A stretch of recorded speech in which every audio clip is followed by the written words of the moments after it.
First of all, thanks for taking the time, Max. I am honored to have been your first check into Warmly, and now all the way to a fruitful exit and acquisition by Hubspot. Uh, so this led me to do a little personal Gmail digging because this story goes way back to even before Scribble was a thing. So we are rewinding to 2019, and I'll probably butcher a little bit of this, but I think I have the general timeline right. Uh, we went for a run. We just started to get to know each other.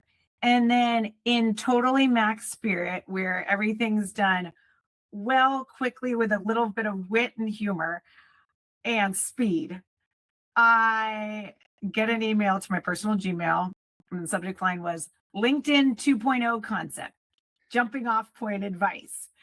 And you wrote, I think my two friends and I want to quit Google to give our LinkedIn 2.0 concept a real run. You were wondering whether you should raise pre-seed money and whether you should pursue accelerators, angels, or VCs.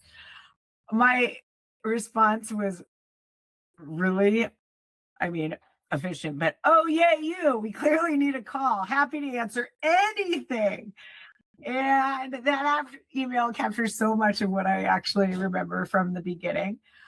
Relationship started on the running trails. We yapped about everything, and you were still at Google. You were one of those interesting people. I think the original relationship, didn't I give a product talk to the David Leib's photos group? That's right.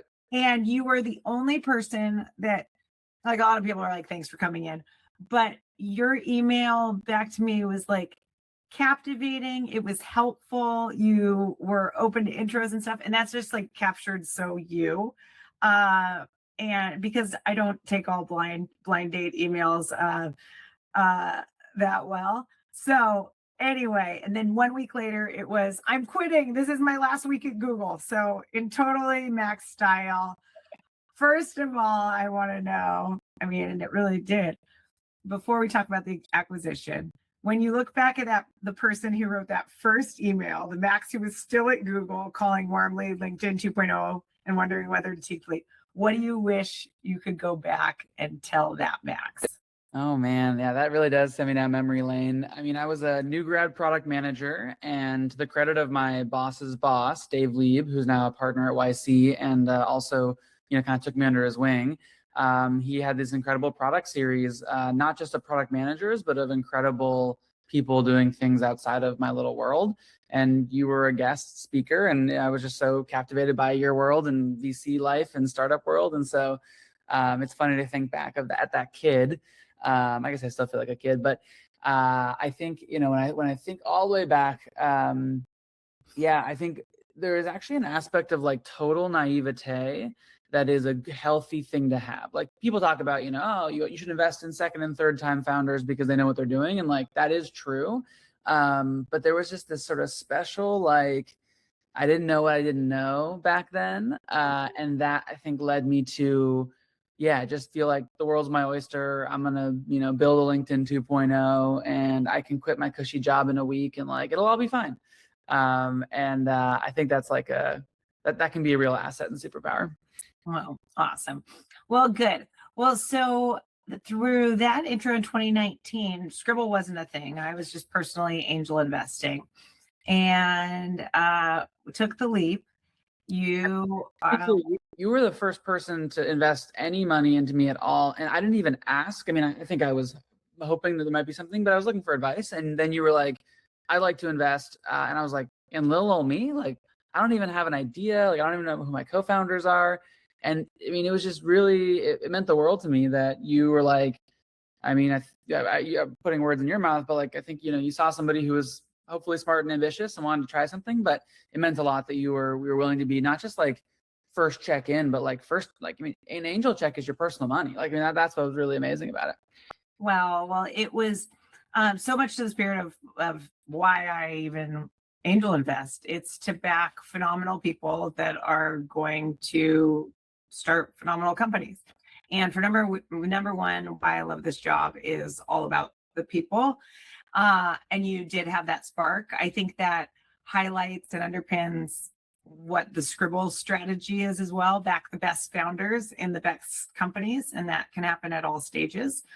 I mean, we were really building together in those early days, and you went on to create, I think, one of the leading go-to-market tools. You're backed by Felicis, NFX, F Prime, Maven, and others. I think, if I get that right.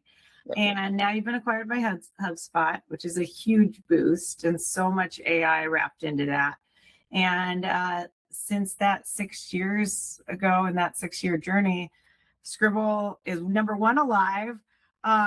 We have 3 core funds, 2 breakout funds, nearly 300 million under management, and have been fortunate to work with a lot of phenomenal founders just like you. But you might say that both of us have gone through our 0 to 1 phase and into product market fit and then beyond. Yes. And I will go all over, because I want to get to your lessons learned and just some of the things that this journey's highlighted for you. But one of the things that, looking back at emails from you, that you have done phenomenally well, better than I would say most in our portfolio. I was getting the Warmly updates. You turned it into a thing after those first few. The first few were just like named update number 1. And the last one I pulled was update number, it was Letters Home number 88. And you were one of those founders that consistently showed the good, the bad, the ugly, the personal side and the business side, which is so rare. And yeah, so walk me through the whole story. Yeah, I think that one of my most cathartic parts of the early days was my Sunday night writing. And I think that there was so much going on and so much to learn across every different function, and really just finding eventually a product market fit, of which, by the way, took us 3 years to figure out, that like, I just had so much going on and so much input throughout the week that by getting it down on paper and synthesizing it was a great way for me to realize, 1, that I was making progress, which feels good.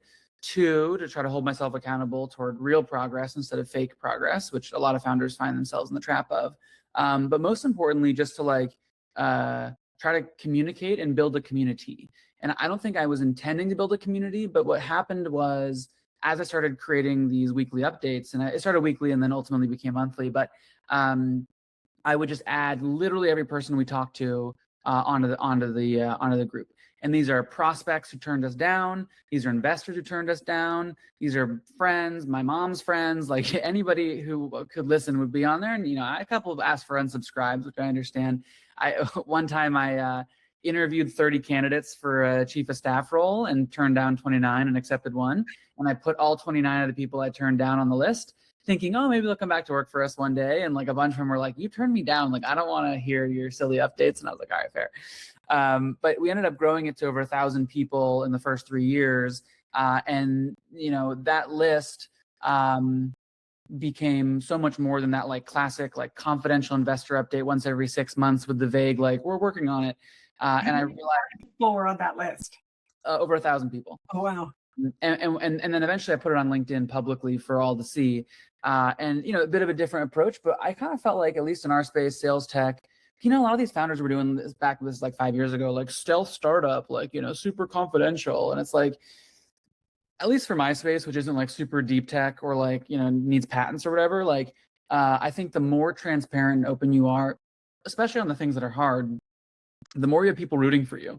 And there were so many examples of times where I shared something really deep and bad, almost like, things that were like negative, that people responded really positively to. And so I think I discovered that one of my leadership qualities and belief systems is transparency. And we held that where we would share our board decks with our teammates. And I literally posted my sales numbers every month on LinkedIn for the world to see. And sometimes those numbers didn't go all the way up as much as we want them to.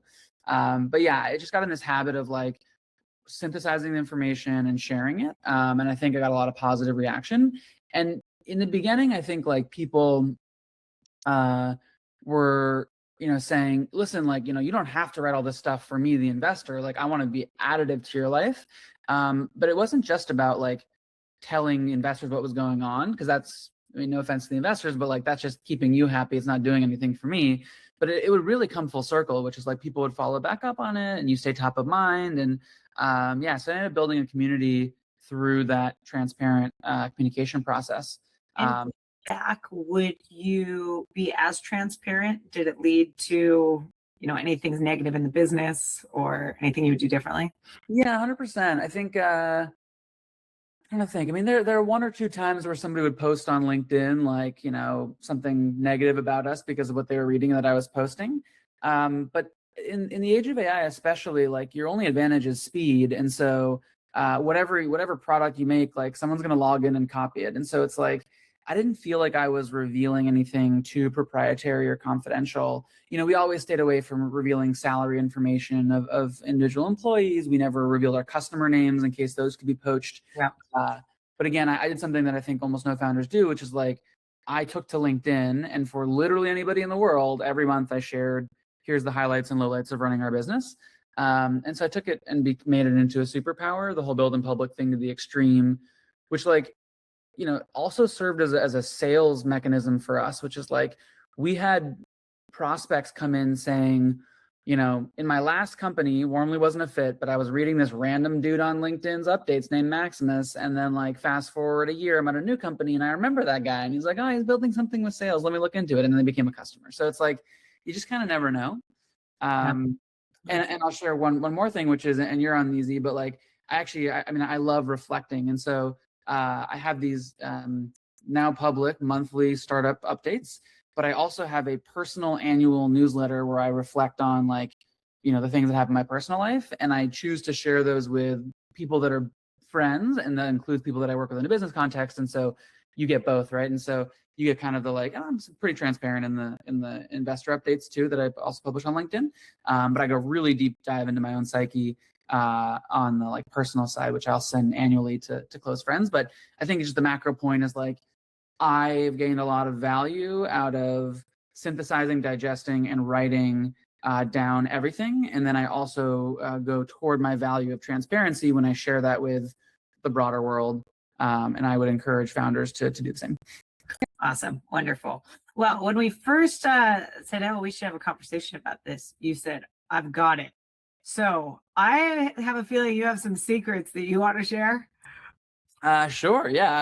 I don't know about secrets, but I think I'm happy to share some of the things that I more generally, I guess, apply to founders throughout. But I think some of them are obviously specific to, like, B2B or stuff like that. Great. Take it away. Okay, cool. So, yeah, I mean, maybe just I'll do a 1 minute on kind of like what Warmly is, what happened to us, just so folks get the context of, like, my lived experience. But basically, we started a company in early 2020 during COVID. Elizabeth, you were one of our first backers, which is amazing. We ended up going through the accelerator program Techstars, then the accelerator program Y Combinator, and then we raised our Series A from Felicis, and then an extension later on from F Prime. We ended up raising about $22 million in total. We spent about 3 years in the 0 to 1 phase, pivoting, trying to figure out what was going on, especially in the kind of difficult COVID times, and trying to think through what were going to be the big things that were going to grow really fast. We were always roughly in the sales tech space, because that was kind of where we started. And so it was iterations on how do we help sales teams become more successful. And then ultimately, we found product market fit, building AI agents for sales teams to help them drive more leads and revenue. And our company name is Warmly, and we drive warm leads. So Warmly, warm leads ended up fitting pretty appropriately. And we grew the business to almost 8 million in ARR, where we were acquired a few weeks ago by Hubspot. And I'm actually on day number 4. So you're catching me on the end of my first week. Wow. Working in a public company. And it's quite exciting and a new thing. And I'll for those watching on screen, I have a fun little sticker that my mom made of Warmly being acquired by HubSpot. So love it. Always need the mom swag. Exactly. So anyway, that's the background on our business. But I think, or may I ask, are you running for the hills, working at a larger company, being a startup founder? Not yet. I mean, they've carved out a really great, small team. I mean, it's my same team, but now in HubSpot, little world for us. And so we're going to be focused on bringing a lot of the AI technology that we built into the HubSpot ecosystem and product. And I think for at least the first 4 or 5 months, hopefully, we'll be kind of siloed in our world. So, getting to play the startup in a big company world. But at the end of the day, it's actually really exciting to bring startup lessons learned into a large organization. Because HubSpot's incredible. They have almost 300,000 customers, over 3 billion in revenue. And so the impact that we can have is incredible. Like for context and scale, HubSpot has almost 300,000 customers. Warmly has 400 customers. And we were very proud of those 400 customers. But like we could, if we 10x to 4,000, we're not even close. If we 100x to 40,000, like we're not even close. If we eventually catch up and we 1,000x the number of our customers, we'll like get to the HubSpot scale. And so it's like, I think going to be an exciting journey, but that's still to come and figure out. Well, good. Well, awesome. And through this arc, any employee lessons? I know that it's not always a cakewalk. Yeah, well, I mean, maybe to jump right into the hard stuff. I'm happy to share kind of my framework for firing people, which kind of takes people off guard. But I got some great lessons from other founders along the way, and I had some very difficult firings in the early days where, I think a lot of first-time founders are like this. You've never managed anybody, and now all of a sudden you have to let somebody go and come to terms with that. And so in the early days, I think I was pretty by the HR book. I got a lawyer to tell me how you should fire somebody, and it's like, go into the room and be like, you're terminated here and your last day is now and no one will ever talk to you again. And then I think I learned the more human playbook, which is technically riskier on an HR legal front, but is like, I think the more human approach that I think yields better results ultimately. And basically it's to have a conversation with an employee where, the intention probably is not to like let them go right away. But the framework I typically have with folks is I first start by asking the person or employee that's not doing well, do you acknowledge there's a problem? And the important thing is for them to agree that like there is a problem with their work. Hopefully it's been communicated to them in the past that like, there's been issues with their work. And we say, hey, like, here's the problem. Do you agree? And assuming that they agree, then we start with, all right, well, what can we do about it? What are the world of possibilities? And the goal is to actually give ownership and agency of the employee that you're working with to choose what happens next. Because when you come in and you tell somebody, you have 1 week to turn it around or you're fired, you're really taking away somebody's agency, and that kind of sucks. And what I've found is giving the employee, frankly, the ability to come to their own conclusion that it's not working out or to turn things around gives them an empowered approach to choose what happens next. And it allows somebody to actually leave with dignity if they're kind of choosing it themselves. And so the employee will say, well, there's a problem, like, I'll work on it. And you're like, okay, well, like, what does that mean specifically? How are you going to work on it? And so then you build for them a plan to like fix things and turn things around. And then you say to them, well, how long should we give it before we realize it's not a fit? And they'll say, I want 6 months. And you'll be like, we're going to start up. Like, unfortunately, we can't do that. Like, what about, 1 week? And they'll be like, whoa, I need more than a week. How about a month? And so then you say, okay, great. That's a compromise. We'll give you a month, turn it around. Here are the expectations. And then you sort of say, well, under normal circumstances, what you propose makes sense, but I need to make sure that that even when that things aren't going well, that you're going to actually have to perform at a better standard than a typical employee would, because you're basically you're underperforming. So I need to see that you can really perform. The microscope. Yeah. And then we say, okay, so we need to actually raise the bar here. And you basically put in front of them a pretty tough PIP, like performance improvement plan. That's like, you're welcome to try to stay here. I'm rooting for you for that, but it's going to be a really high bar. And then I say, well, that's one option. What other options could we have? And they'd be like, well, I guess I could leave. And you're like, great. Like, I don't want that. Like, I want you to be successful here, but let's talk about that. What does that look like for you? And they're like, well, I guess I could leave, but I'd want some severance. And you'd be like, okay, like that seems fair. Like, let's talk about that. And you basically have them propose kind of a two-pronged approach. They can stay with a really high bar, or they can leave. And then you say, well, what about leaving? Like, do you want to leave today? And it's like, no, like that would make sense. And I'd be like, great. Like, I don't want you to leave today either. You have open work streams you have to transfer off. But what if we decide, okay, kind of 3 options here. You can leave today, but that'd be disruptive. You can leave next week, and we can give you severance and transfer things over. Or you can stay, but we're going to have a really high bar for you to overachieve to prove that you can handle it. And basically what I found is writing's on the wall, and most people know they're not going to come back or overachieve on a PIP. And so a lot of folks will say, actually, I'll just take the severance next week and I'll walk. And the employee control the messaging. Yes, I do. That's another thing that's not by the HR book. So a lot of people are like, cut them out of systems, say so-and-so is no longer with the company. I just disagree. In startup culture, wasn't the transparent culture we had. So the idea was to ask the employee to draft a message to send to the company announcing their departure, and really control the narrative on how they want to exit and depart.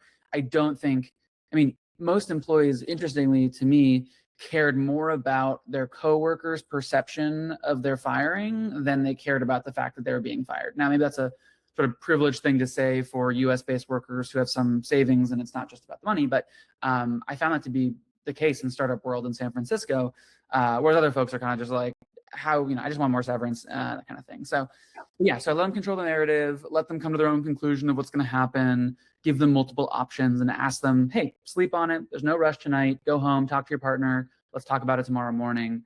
But I just found that like the classic like HR strategy of like, you're terminated, I'm not telling you why, you're logged out of all systems, is just so inhumane and not warm. We're called warmly. Yeah.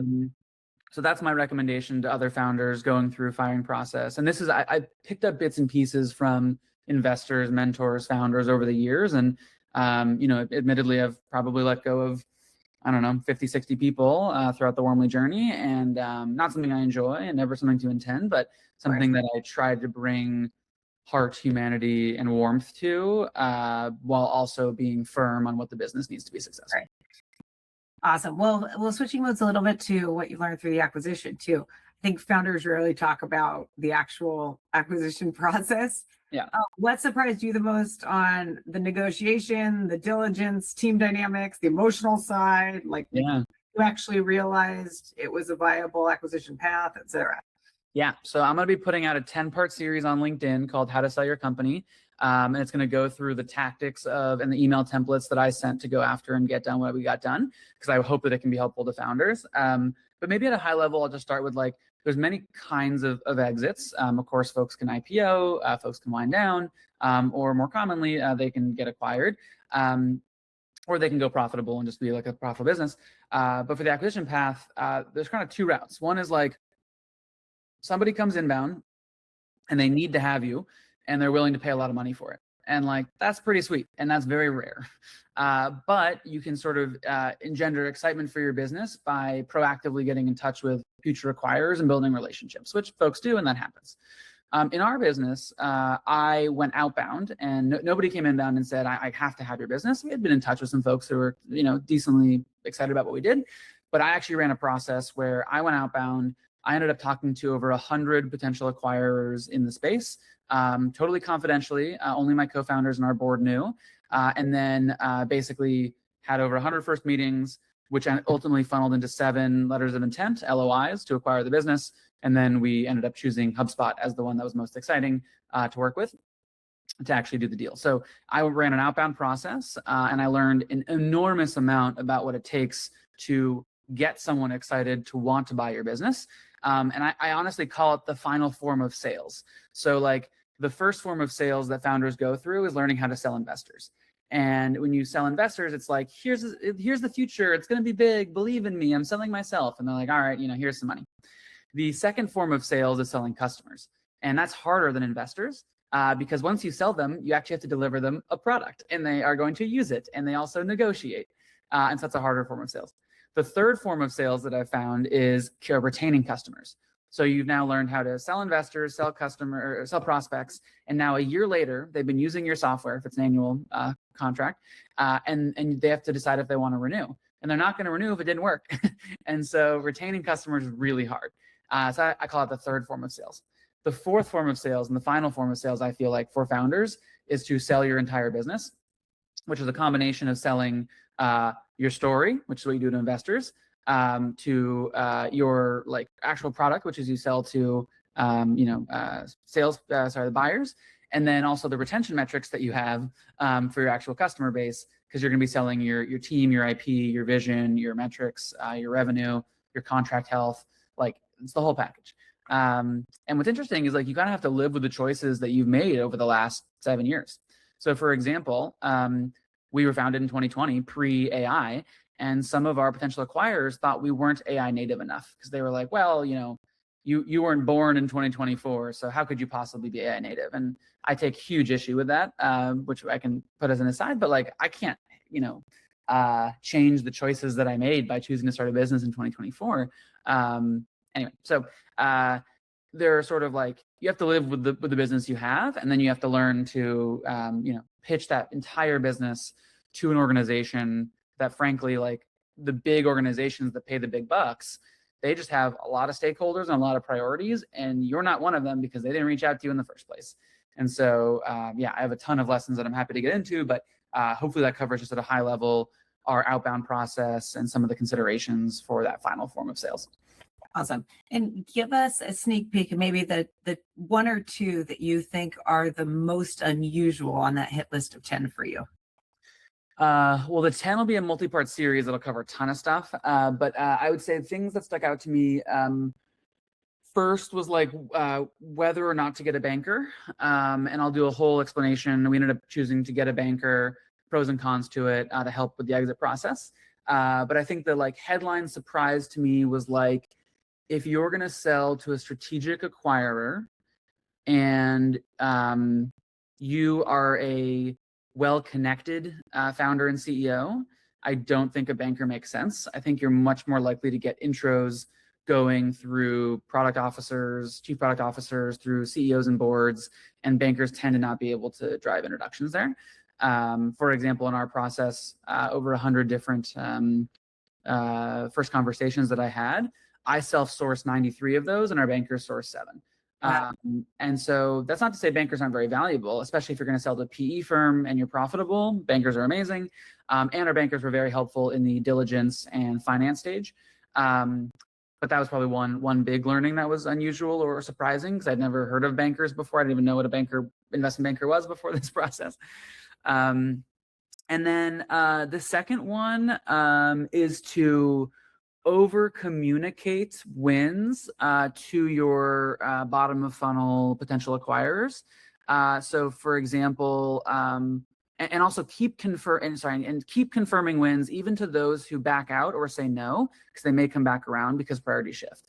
So the sale process for us took about 6 to 7 months, which is very common. Most founders are like, I can sell in 2 weeks. And it's like, unfortunately, no, it's going to take 6 months. And so, throughout the process, some people fell at the bottom and were like, this doesn't make sense for us for X, Y, and Z reason. But because of my value of transparency and over communication with these newsletters, pretty much every 2 to 3 weeks, I would write up customized per potential acquirer updates, and I would just keep sending them. And the goal was to just stay top of mind. And frankly, like, this is going to sound so silly, but like, if one corp dev person has a free afternoon and they happen to read your email because they don't have anything else going on, they're like, oh, maybe that could be interesting. And then they forward it to the right person, or they, we had it happen where like for several potential acquirers, they hired a new product leader halfway through, and that product leader was a lot more excited than the previous product leader. And so, big organizations aren't a monolith. And so when they tell you no, it really just means that one person on this particular day didn't feel like buying your company, but they may come back later on. And so, anyway, that was probably the second learning around constant communication. And so we were constantly sharing product updates, customer updates, all that kind of stuff. And I guess I'll share, it was hard because none of my team knew. And so I didn't tell any of my employees. And so typically I get help from my employees on, product stuff, customer stuff, whatever. But I was like scrounging around my own Slack to try to find stuff and communicate. Wow. Oh, thank you. Now, you had some great VCs behind you, and as we all meme, how can I be helpful? What do you think the most valuable things you got from VCs were? What you didn't get, big holes, and and a little bit of that investor push and pull. Yeah, it changed over time, and I think like I would sort of categorize a good enough VC investor as somebody who will basically within 24 hours pick up the phone when things go wrong, and I would say a nice check plus that is like your baseline, like good enough VC, and I'm okay with that, and that's okay if that's like the style of VCs. Some of the VCs that we worked with, you don't want all your VCs to be like that because you have some that you're going to rely on for much more in-depth stuff, and so. Going up a level, I would say like the early days, the first 6 months are probably when our VCs provided the most value in our history, just because we didn't know anything. We were first-time founders. And then there was another phase where they came back in 3.5 years later, which was we found product market fit, we were growing, and then we needed customer help and go-to-market help. So the early days was like, how do we help with product, figuring out what you're doing, test customers, et cetera. how to handle pivots and turns and how to fire people and hire people and basic company building stuff. And then there's the post-product market fit, like we're growing, you have a portfolio, I need introductions into your portfolio for my first customers, and also I need, help on scaling go-to-market. So, and we warmly got up to 60 employees, 8 million in ARR, late stage Series A, like pre-Series B kind of phase. I'm sure for other founders, there are next levels of investor help down the road. Like for example, I never went through this, but I had heard your Series B investors will be really helpful building a bench of executives. And like we never got to that phase. So I'm sure there's like another round of help there. But yeah, those are the two main areas where my investors were, I would say, most helpful. And yeah, I mean, I would, I was on a texting basis with probably at least half of our investors. I, hung out with a bunch of them in person. Like I think in the virtual world, especially during COVID, like every round I ever raised, and you were the only investor I ever met in person for the first 3 years. My entire first fundraise of Scribble 1 was on Zoom. Yeah, totally. And it's just the way it is. And so, but building relationships in person means a lot. And you're somebody who's so friendly and fun and easy to hang out with. And so like we would go on runs and like that was awesome and very outside the norm of your classic like investor interaction, but meant a lot because it was a way for, and one of the things, I don't know about if you think about this, but like one of the reasons I love going for a run, or maybe you can call it a walk for other folks, is like there's something interesting about like when you and I have to look eye to eye on this virtual call, it's like harder to be open and transparent. But when we're in the bushes of some trail run, and like we're like looking at the birds or whatever, like it's just so much easier to open up. And that. And so many people that want to get coffee, my first response is I don't drink coffee, which is true. But it's mostly because so much more comes out on those trails when you're not staring at each other. Yeah. By the way, when you say you don't drink coffee, people think you're healthy, but do they know about your Mountain Dew habit? Unfortunately, that is true, but glad you do because I need one. Didn't want to break the conversation, but yes, I fuel on Diet Mountain Dew. That was not a commercial plug, but I wish it was. Hey, I think when we first met, I don't know if you were on diet yet, so everyone still evolves. There's hope, but I very much believe in that eye contact bit, and I just like you get so much deeper faster. Totally. Where else did investors help? I mean, in the exit process, there were some things that like you're like, I needed this help, and there wasn't somebody there.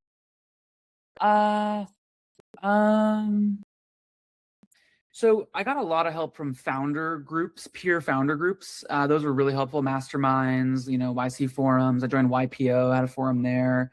And I think what investors couldn't help with, unless they were a founder themselves, was like some of the emotional journey of like difficult decisions. And then I think that there were a couple investors that I was worried if I told them the really hard things, they would like not want to back me in the future. And so I guess my tip to an investor listening would be like, make it clear to the founder that like you're a portfolio bet. And if you go to zero, you don't care. And that just gives the founder the psychological safety to be like, I don't know if this business is going to work. Like I'm really concerned, like things are going bad. Yeah. And that's needed to have that dialogue of like how we can fix things. So yeah, I think sometimes, some folks weren't there because I didn't feel like I had that level of depth and trust. What else was there?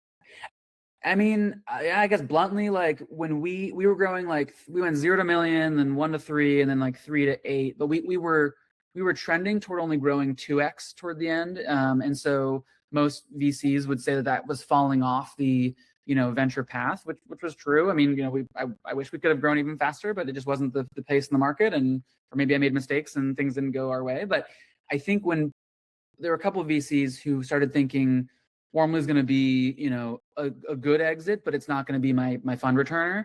And so they kind of stopped paying attention or proactively trying to help. They would always reply if I reached out, but I also kind of get it, like the kind of investor founder dynamic of like, you should, investors spend their time sourcing new deals and treating their turning their 10x winners into 100x winners.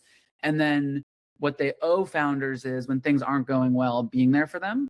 But if you're like doing well, but not amazing, like you're kind of just chugging along and, then you're just giving them the attaboys instead of the like doing anything. And then that's okay. Well, great. Now, looking back, what do you think created the most enterprise value? The tech or the person level or the customer distribution or the team now that you've been acquired? With the AI shift, I think some acquirers started to believe that software meant nothing, and so there's no amount of IP that you could create that mattered. And so for them, it tended to be more revenue multiple, healthy revenue multiple, and also team quality. I definitely felt like the more AI native, AI centric, based in San Francisco, founder savageness that you brought to the table, the more value the team had. There was also interesting learnings about the value of US based versus international teammates.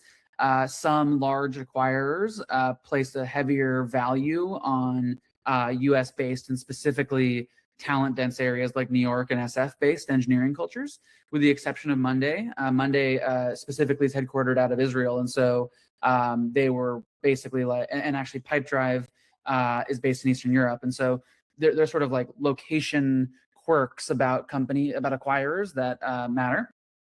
And then there are other folks that are like, we urgently need IP, and so whatever is defensible. And for us, we had a big data engine like that. You can't cloud code your way toward, finding an enormous lead database, the likes of ZoomInfo and Apollo. And so that was seen as like very defensible and purchasable IP.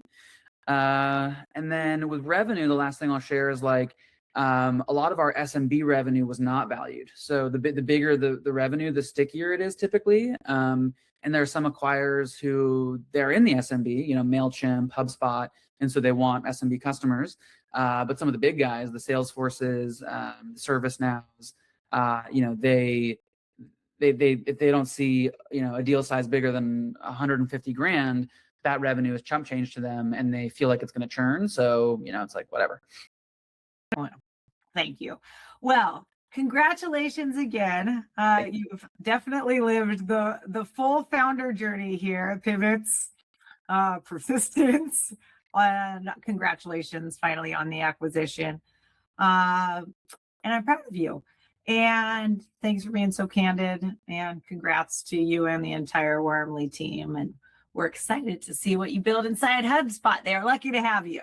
Thanks, E. I'm super grateful for you and the Scribble team. It's been an amazing journey, and I just can't thank you enough for being my first believer, my first check, and it feels like quite a full circle moment to be having this conversation.